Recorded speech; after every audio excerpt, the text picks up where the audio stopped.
Morning. How are you doing? I hope you're doing well. I am recording this as a video. I am also recording it as a podcast episode. So wherever you're listening or watching, I am really pleased that you're here today. Just before I thought about sharing this, I had a sense of maybe I shouldn't, maybe I should keep this to myself. But today, or rather yesterday, but I found out today, I hit a really big goal. And when I started my podcast in January 2018, I started not really knowing clearly what I was doing or how to build or how to create, or even if I should even have a podcast. And yesterday I had my highest number of listens that I've ever had in a day on my podcast. And the reason that I wanted to share this is because it's been something that I've been working on. I did a speaking gig at the weekend. And one of the things that I was talking about was really speaking to your ideal client. And sometimes when people talk about ideal clients, they talk about that person who's like, hi, I'm ready to give you the money. Let's do this. Let's sign up. What's your availability? But actually, there's a spectrum to your ideal client. And often that ideal client that is in very much the stage of thinking or researching or considering or just in that sort of getting the cogs turning, I knew that I wanted to speak to them as well. And that has been a really big part of the podcast for me, because I know over the last decade since I've been coaching and having a personal brand and all the rest of it, people talk about being ready. Like, I'm ready. Are you ready? Make a decision. But there's a lot of stuff where you're feeling it out and you're kind of figuring it out. So I always wanted to speak to that person as well. And so as I've been growing this podcast, I've really been finding my feet as a creator as well, and working out what I want to share, where my boundaries are, what really resonates with people, what doesn't so much, where people are listening, why people are listening. And the fact that yesterday I hit my highest number, and here are the lessons, they're coming. Yesterday I knew that I'd hit my highest number because I've been studying my stats. And this is a really key part to being in a state of growth or building or working towards something.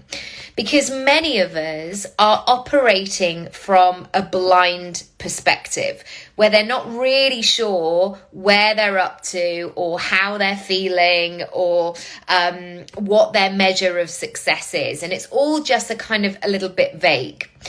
And knowing that number, I guess, or knowing what that pattern was or what had been happening within the podcast, I knew when I logged in today and I saw that spike immediately, I was like, wow, what has happened here? Where has this podcast gone? It was a significant jump. Probably double to what I'd had previously.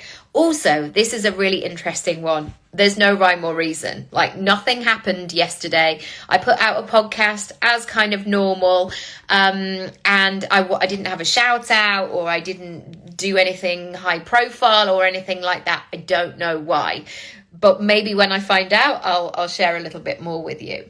So knowing where I was up to was a really great indicator to knowing when things shifted. About 6 weeks ago, I went back to hot yoga as well. And it was really interesting to have that time. And I know this sounds really kind of self-indulgent, but to have that time with my body again. And when I'm talking about body, I'm not just talking about the physical shape of me. I'm talking about my head, my nervous system, how I feel emotionally, how much capacity I have, whether I'm in alignment. And that first session of going back I felt like I'd been slapped round the face, not by the yoga teacher or by the experience, because it really shocked me, actually. It shocked me how tired I felt, how blocked in my body I felt, how disconnected I felt, how things felt really tricky. Things that had been, absolutely fine 5 years ago. I trained as a dancer, like all of these things, no problem. I really felt all of my 40 years. And really understanding that first session of going, wow, okay, this is where I am today. It's going to take a bit of time. It's going to take some patience. It's going to take some kindness. It's going to take some time and space and compassion. And that's all okay as well. But interestingly, I did not want to go back to that first yoga class, because actually, if I knew deep down, I probably knew the truth about it. I knew that I felt really tired. I knew that I felt really stuck in my body. And sometimes when you have to look at yourself in a mirror, it's really exposing. And so what do? When you don't want to feel exposed, or when you're feeling vulnerable, you want to run away.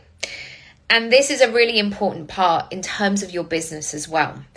And I am saying this in the most compassionate way as well, because I've had to do it to myself, especially when I've looked at my bank account over the years and gone, oh my goodness, I'm just, what is this business? I've got all these expenses going out, but I'm not making nearly enough money to really live. That was definitely a situation at the beginning part of my coaching. But secondly, to really feel rewarded and really feel that that exchange, that lovely currency. And I was getting to the end of the week and I was working really hard, but I didn't feel like I was being compensated for it. Interesting. So sometimes if you're having that nudge of like, maybe I need to look at this, or maybe I need to think about this, do it when you're in your most compassionate place. Do it in a time where maybe you've got that time and space for yourself, and you can really do it step by step. And this could be sometimes like just introducing a new habit. So for example, if you want to grow your business, if you want to grow your income, for example, you have to really start to study what is happening on a day-to-day basis.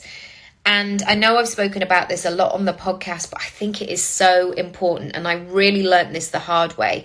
I probably check my bank accounts probably like 3 times a day.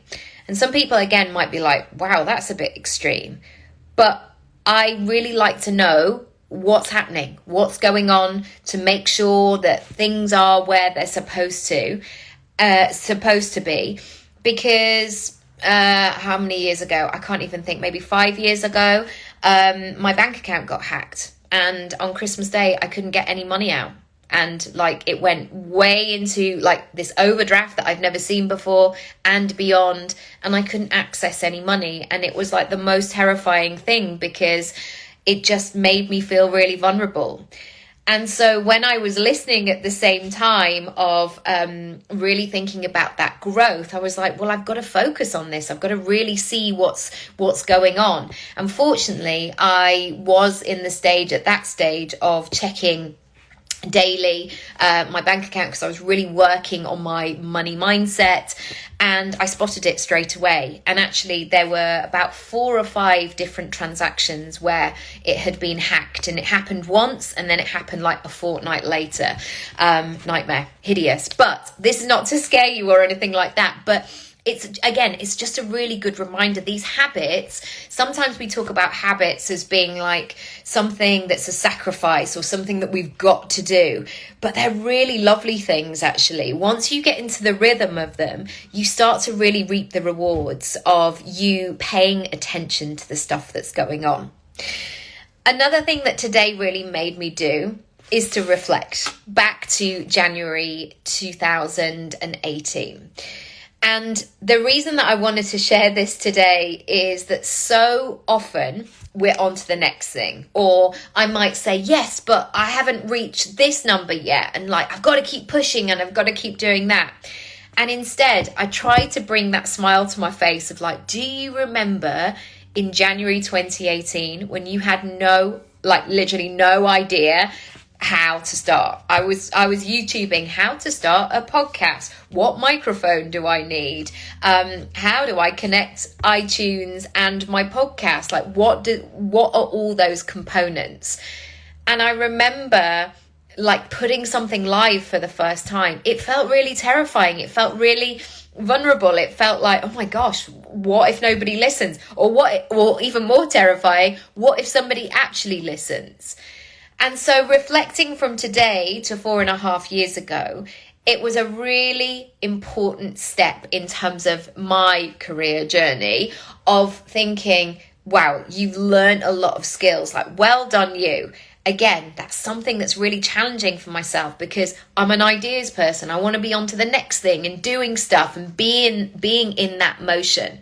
But actually today I stopped and I really thought about it. And I would really invite you to do the same wherever you're up to, whatever's been going on for you. Have you taken the time to recognize what you are doing, how you have evolved and changed and been resilient and found your way? I hope so. The next thing that today has made me think is to ask myself, so if I'm here today, 4.5 years later, where do I want to be to 4.5 years from now? Interesting. So I'll be 45 then. Yep.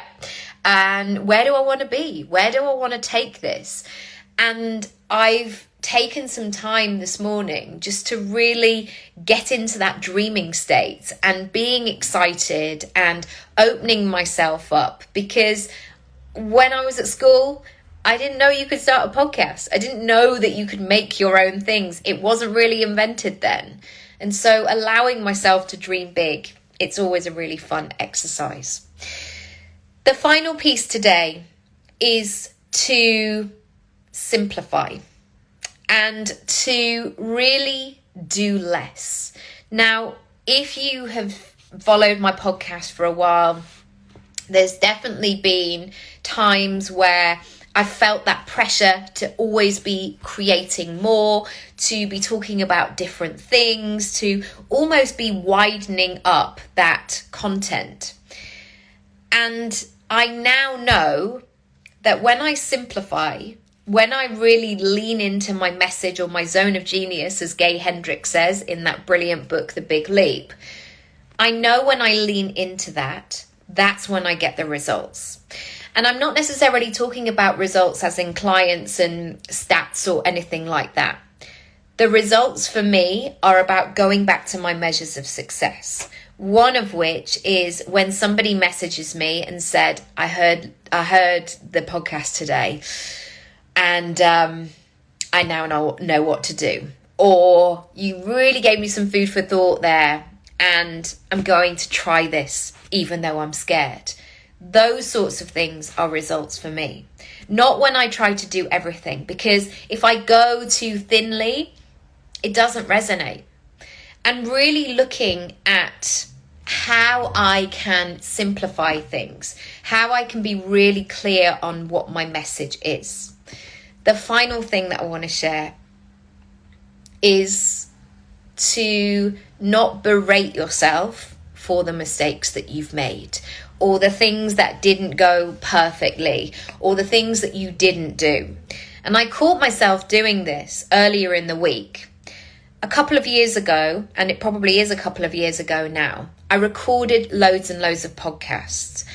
And then the pandemic hit, and I needed to earn money and provide for my family, and creating content wasn't necessarily a big focus. I needed to work on money-making activities. And in a way, the podcast is a money-making activity, but it felt like it had to move down to down the priority list, essentially. So I've got these podcasts that I haven't released yet. And immediately I went into that state of thinking, oh my goodness, I should have done that. Like, why have I not done that? Oh, how unprofessional. I went into that really negative talk. And I had to stop myself and say, no, you did what you needed to do at the time. And it will be lovely when you put them out and you'll be able to share them in that way. And so as a final takeaway from today, an exercise, I want to ask you, where are you not being kind to yourself? Where are you letting that emotion or that sense of not being enough or doing the thing or should have done it quicker, shoulda, woulda, coulda, all of that? Where is that getting in the way? Because I tell you what, being in that state and letting those things hold you back, you have to think of them like negative obstacles in the way. I don't know if you ever watched Gladiators or any kind of like team sports in those ITV shows, basically in the 90s. There would sometimes be that contestant who would have a ball and they basically had to take that ball and get it to the other end of the track or whatever it might be. And you would have gladiators trying to block them and trying to move. And sometimes they'd be able to swerve around them. Sometimes they would be able to do things. But for the most part, it would slow them down. It would get in their way. It would throw them off balance. And that is what your coulda, woulda, shoulda things are going to be in your situation as well. And so, of course, feel free to welcome them like, oh, okay, there's that limiting belief again. Oh, that always pops up. But just invite them to come in the room. Don't allow them to take control of what it is that you're trying to build. I hope you've got something from today. I hope it's been useful. And I would love to know, as always, what's going on for you. I am now available for one-on-one sessions in person, which I am so delighted about. So if you are London based or you can get to London and you want to do a strategy session with me, please do book it in via my website, nikkiraby.com/sessions. I am really loving doing face-to-face stuff again and seeing people in real life. It's just been glorious. And we can have the piece of paper on the table. Thanks so much for being here. And and I work fast as well. I think this is the thing. Whenever I do these sessions, I'm always looking for that experience. And when I talk about experience, I'm talking about not just necessarily the hour that I have with somebody. And so I always want somebody to feel prepared and to know what they want to get from the time that we have together. So there's a lot of pre-work to do beforehand. There's a lot of conversation. There's a lot of really thinking about it. So I always liken it to this analogy, that if you're having a building work done, on the day, you don't want a builder just to turn up and go, right, okay, so what we doing then? What we doing? You want that builder to know in advance what the situation is, what they want to build, what equipment they're going to need, what they want to focus on, how long it's going to take. And the more that I can do that for you and you being really prepared, it's only just going to enhance the experience. Likewise afterwards as well. So one thing I always find is clients leave the session like, yeah, let's do this. Yeah, I'm going to do this. Oh, this is really exciting. Had such a great day. And then the next day, what can happen is you can have that kind of productivity hangover where you're like, oh, I'm excited sort of about these ideas, but I've no idea how I'm going to do it. And that's why I'm there every step of the way for a week or 2 weeks, depending on how we work together. Because, sometimes I am the only one who knows what you want to build and knows what you need, aside from you as well. And that is not a responsibility that I take lightly. So often after a session, people will say, I've never told anybody that before, or like, I've been holding on to this idea for the last 6 years. And so feeling like you're in that comfortable situation of where you can go, yeah, I am inspired to do that. And I do know that I want to do that. And I am going to send that pig an email that I've been thinking about. You need somebody on your team who's going to go, yes, all right, you can do that. Or send me the email first. How does it feel? Is this where you want to go with that as well? So yeah, if you want to find out more, just go to nikkiroby.com/sessions. I'm going to have some lunch because I'm a northern monkey and it's 10 to 12. So what am I thinking? Have a beautiful day, whatever you're doing. Thanks so much for being here. Sending lots of love your way. Any questions, as always, you are welcome to DM me or email me hello@nikkiroby, and I'll see you soon. Bye.